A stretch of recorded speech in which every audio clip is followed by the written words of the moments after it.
नमस्कार दर्शक बंधु जय जगन्नाथ नुआ जब्र अपडेट को आपण स्वागत जनाऊँगी। दर्शक बंधु आपण मैंने जदि कौन सी दशम श्रेणी पास किंबा आईटीआई पास जब खोजुंट ताहा भी कौन सी बिना परीक्षा तेरे आपण इंडियन रेलवे तरफ वेस्टर्न रेलवे तरफ 5349 गोटी रेलवे एप्रेंटिस पदवी निजुक्ति आसी जो केवल दशम श्रेणी किंबा आईटीआई पास करते एप्लाई करेंगे। एथे कौन एग्जाम ना केवल मेरिट रे आपण सिलेक्शन टी हेबो। तेरे पोस्ट ऑफिस जीडीएस जॉब रे जेमिति मेरिट रे सिलेक्शन हुए एटा भी मध्ये आपण मानकर मेरिट रे सिलेक्शन हबो। 5349 गोटी वैकेंसी आपण मानक पई आसीची। आपण माने अप्लाई करि नेबे। अप्लाई रो डेट हेउची 21 फेब्रुआरी 2026 रु यार अप्लाई डेट आरंभ होइजबो। अप्लाई रो लास्ट डेट रहिची 23 मार्च 2026 रहिची। तेबे यार डायरेक्ट लिंक टी जो मानकू दरकार आपण माने प्रथमे तो फॉलो कर नेबे। तापर आपण मानकर मते डायरेक्ट बा पर्सनल मेसेज करिवे। कमेंट सेक्शन रे आपण माने लिंक मागिले यार लिंक टी आपण मानकू मु देई देबी सतो, किंतु लिंक टी आपण मानक पई ओपन होबनी। जो मानकर की लिंक टी दरकार मते डायरेक्ट आपण मानकर मेसेज करिवे जे अप्रेंटिस रो लिंक टी दियंतु।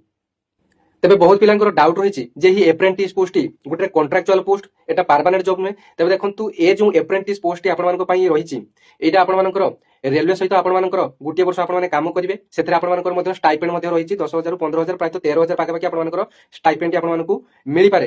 तापर जो आपण मानकर एप्रेंटिस रो जो सर्टिफिकेट टी आसीबा आपण मानक पई सेही सर्टिफिकेट टी आपण मानकर फ्यूचर लाइफ आपण मानकर बहुत काम रे आसीबो। कारण आपण माने जतबे रेलवे रे जे कोनसी जॉब रे आपण माने अप्लाई करूचंती विशेष करी ग्रुप डी बहुत सारा वैकेंसी वर्तमान मध्ये अप्लाई चलीची एवं आगक मध्ये प्राय प्रति वर्ष एही रेलवे ग्रुप डी रे बहुत लेखाय वैकेंसी आसुची। वर्तमान जेमिति 22,000 वैकेंसी आसीची। पूर्व मध्ये 32,000 वैकेंसी 2024 रे आस्तिला। 2026 रे वर्तमान 22,000 वैकेंसी आपण मानको पई आसीची। सेथरे एही एप्रेंटिस सर्टिफिकेट आपण मानको बहुत मात्रा रे हेल्प करबो।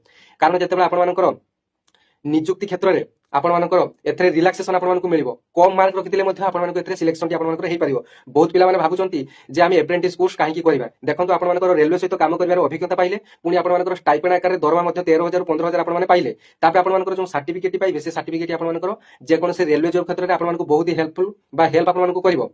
तेबे एथरे बयस मध्ये जानि नियंतु 18 वर्ष रु 33 वर्ष होइतले आपण माने एथरे अप्लाई करि परिबे। विशेषकर दशम श्रेणी पास करते आपण मैंने आईटीआई करते जेकोसी ट्रेड्स रे आपण आईटीआई करते आपण मैंने अप्लाई करेंगे।